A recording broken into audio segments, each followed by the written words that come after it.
Laurence, quel plaisir. Bonjour à toi. Ça y est, Bonjour à toi, bonjour à tous. bonjour à tous. Bon, ça y est, on est dans la phase où on a un dernier objectif, là, c'est les France. Hein, on s'est vu tout le long, que ce soit sur les relais cross, les Europes, les quarts, les demi, tout ça. On vous a donné des informations comme ça au fur et à mesure. Là, on arrive sur une dernière ligne droite, c'est les crosses. Laurence, tu nous mets un petit peu dans le contexte? Oui, donc il reste 10 jours, hein, J-10 à peu près, ou J-9, je sais plus, avant le week-end des championnats de France, avec les relais qui vont être le samedi, et puis avec les masters, donc les courses entreprises, etc. Et puis après le dimanche, les minimes jusqu'au master, voilà, master aussi, avec toutes les autres catégories sur le dimanche.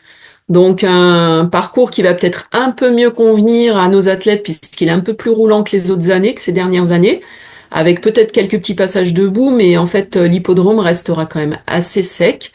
Des infos que j'ai, hein, donc du coup les athlètes pourront avoir des appuis, pourront bien dérouler et seront un peu plus en phase avec les épreuves qu'ils ont fait, que ce soit à Olière ou même au Pio. Mais dans le contexte là de ces championnats de France là, en termes de nombre d'engagés, qu'est-ce qu'on se donne comme objectif de médailles? Est-ce qu'on va avoir une moisson de médailles qui vont arriver ou comment ça se passe par rapport à l'année dernière? Je sais qu'il y a Lily, elle nous avait fait, elle est championne de France l'année dernière. Je crois qu'elle change de catégorie là. Elle y va avec son, voilà. Est-ce qu'on va avoir le cœur qui va chavirer pendant ce week-end-là? Oui, ça va être intéressant à suivre. Déjà, en termes de nombre, ce qu'on a un peu regardé avant la fin de la clôture des engagements, hein, qui est aujourd'hui, donc il semblerait qu'on ait quand même déjà bien plus de qualifiés que l'année dernière. Donc l'année dernière, on avait eu 200, enfin 150 arrivants. Donc je vous dis des bêtises, 250 avec les relais et les minimes. Donc 250 et cette année, je pense qu'on s'approche des 300, donc à suivre après, hein, donc après avec les résultats. Donc en termes de d'équipes, on a 25 équipes engagées quand même, donc ça laisse aussi des places, enfin des ambitions pour des places par équipe, hein, que peuvent avoir certains clubs, que ce soit sur les relais ou le lendemain, le dimanche, donc par équipe sur les différentes catégories. Tu l'as dit, effectivement, Lily, l'année dernière, nous avait fait une super belle surprise en dominant le cross cadette. Elle y va avec des ambitions, hein, donc elle est prête, elle est en forme. Elle nous l'a montré à Opio où elle a quand même Elle a fait une gagné. petite promenade de santé. Et puis, sans dénigrer bien sûr les suivantes qui seront aussi, à mon sens, bien positionnées. Et donc du coup à suivre effectivement la course des juniors filles, la course également des cadettes filles avec Laura Choran et puis celle qui a bien revenu et qui a bien terminé sur Opio, Louisa Morel. Donc c'est Louisa était aussi sur la Coupe de France minime l'année dernière, donc elle a déjà une expérience aussi de ces championnats de France. Donc et puis chez les filles, on retrouvera bien sûr Nelly qui avait fait deuxième l'année dernière en espoir, hein, donc en terminant dixième de la course senior. Donc du coup, côté féminin, je dirais qu'on a un peu des bonnes ambassadrices. J'en oublie sûrement, hein, qui sont en forme en ce moment. Il y a Neide aussi, qui était sur le dernier rassemblement et qui nous a montré qu'elle était bien en forme pour le cross-court et pour le relais. On a Ayoub El Amani, bien Ouais, sûr, il m'a l'espoir. impressionné. Ayoub, il m'a Eh ben, impressionné à Opio parce qu'il est. oui, il a bien progressé, gagné en maturité et puis il commence à aimer un peu plus le cross. C'était un peu compliqué aussi dans des crosses boueux et je pense que avec des appuis, il devrait mieux s'y retrouver. On a aussi nos triathlètes qui participent avec l'équipe de Fréjus, que ce soit en junior ou en cadet, qui seront de la partie et donc qui vont emmener les équipes vraiment vers le haut. En master, on a également on a Stéphane Valenti qui, même s'il n'a pas gagné à Opio, avait quand même été champion de France l'année dernière. Donc, je pense qu'il a quand même quelques ambitions avec Jérôme Blanc qui était deuxième et puis le vainqueur d'Opio aussi. Donc, on a en master, on a aussi deux belles cartes à jouer. Qui je pourrais oublier en senior feed, là, on a également notre ultra coureuse qui sera présente, hein, de Cathy Scheid de Nice, qui sera présente Impressionnante, à aussi. Opio, impressionnante. Voilà, donc ça va faire des belles courses, donc aussi bien individuellement, on peut avoir effectivement des chances de médaille. L'année dernière, il y en avait trois, cette année trois filles, pardon, plus Stéphane quatre. Du coup, on peut peut-être au moins viser la même chose, et puis peut-être des médailles également par équipe collective avec Aix-en-Provence, enfin pas Aix, mais l'entente APC qui est aussi toujours voilà, toujours des petites chances. On a les juniors aussi de Fréjus qui seront dans le coup. Enfin, je pense que j'en oublie beaucoup parce que voilà, il faudrait Ouais, ouais, parce qu'il y regrouper. en a beaucoup du coup. Mais la bonne santé de nos crosses régionaux, c'est tous les gens qu'on va voir qui sont qualifiés, ça c'est pour bien expliquer, qui sont aujourd'hui qualifiés, qui vont faire le déplacement avec leur club et tout, parce que c'est comme ça que ça se passe, hein. En fait, c'est les clubs qui se déplacent. Toi, tu accompagnes tous les minimes et tout là-bas. Est-ce que tous ces gens-là, c'est des gens que j'ai croisés pendant les regroupements ou c'est des gens que j'ai croisés au stage? C'est les mêmes? Alors il y en a une partie, bien sûr, il n'y a pas tout le monde, hein, puisque comme je vous dis, là et pour l'instant, à ce jour, il y a 120 athlètes qui ont confirmé. Plus les équipes, hein, donc ça fait à peu près 250 et il reste encore des confirmations à venir. Bien sûr, nos stages et regroupements touchent plus particulièrement les cadets juniors espoirs, donc effectivement, il faut rajouter tout ce qui est senior, master.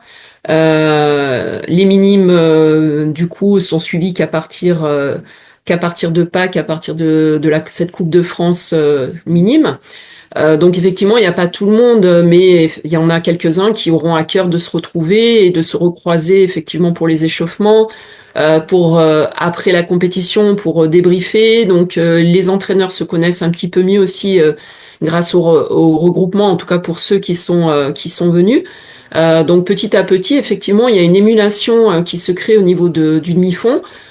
Qui demande qu'à grandir, hein. C'est sûr que tout le monde ne s'associe pas forcément, mais je pense que voilà, l'intérêt c'est petit à petit que tout le monde trouve ce petit plus de motivation, d'échange parfois sur les entraînements, pour que les athlètes progressent et puis que les athlètes restent motivés parce que ils vont retrouver d'autres partenaires d'entraînement qui sont pas forcément du même club.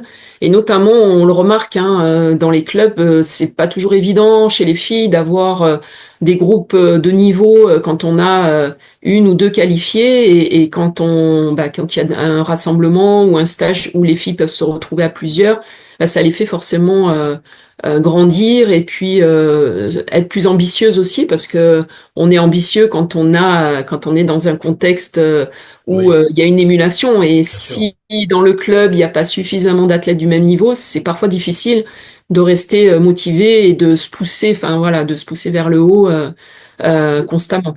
Ce que je trouvais intéressant, ce que tu me disais tout à l'heure, c'est qu'il y avait des clubs qu'on n'avait pas l'habitude de voir et qu'on voit aujourd'hui.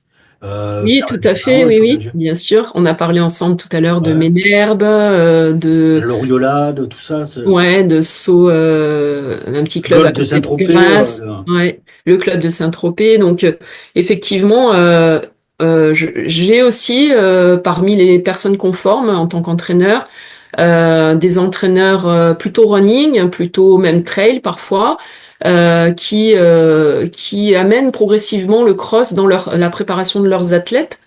Donc je trouve que c'est cohérent puisque ça permet le cross c'est la croisée des chemins et c'est Très un super formateur. travail pour le mental et pour le physique, hein, quelle que soit la spécialité. Donc même si on fait pas une saison complète, c'est intéressant de s'y plonger sur une ou deux épreuves et puis pour les meilleurs bien sûr on va les retrouver sur des championnats de France. Alors, dis-moi, on va te demander les rendez-vous là, le rendez-vous, donne-moi la date et on va essayer de faire dans ce week-end-là. Alors moi, j'y serai pas, hein, mais on aura plein de relais pour avoir des photos, des petites séquences vidéo, tout ça.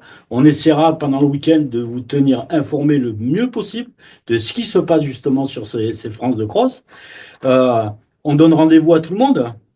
Oui, tout à fait. Donc, dès le premier, hein, dès samedi premier, donc en fin d'après-midi pour les relais, et ensuite à partir de 10 heures le dimanche matin pour les courses. Du coup, j'ai pas vraiment sous les yeux, hein, le Le programme. programme. Mais voilà, nos 16 minimes, donc 8 minimes filles, 8 minimes garçons, représenteront la ligue. Il faut noter qu'il y en avait enfin 3 filles, 3 garçons qui ont déjà couru l'année dernière, ce qui est quand même aussi intéressant puisque ils auront l'expérience un petit peu de ce type de championnat et pourront être un petit peu des soutiens aussi pour ceux qui commencent parce que c'est toujours très impressionnant en fait une première compétition en minime, hein, avec le monde que ça draine, hein, donc sur le départ notamment.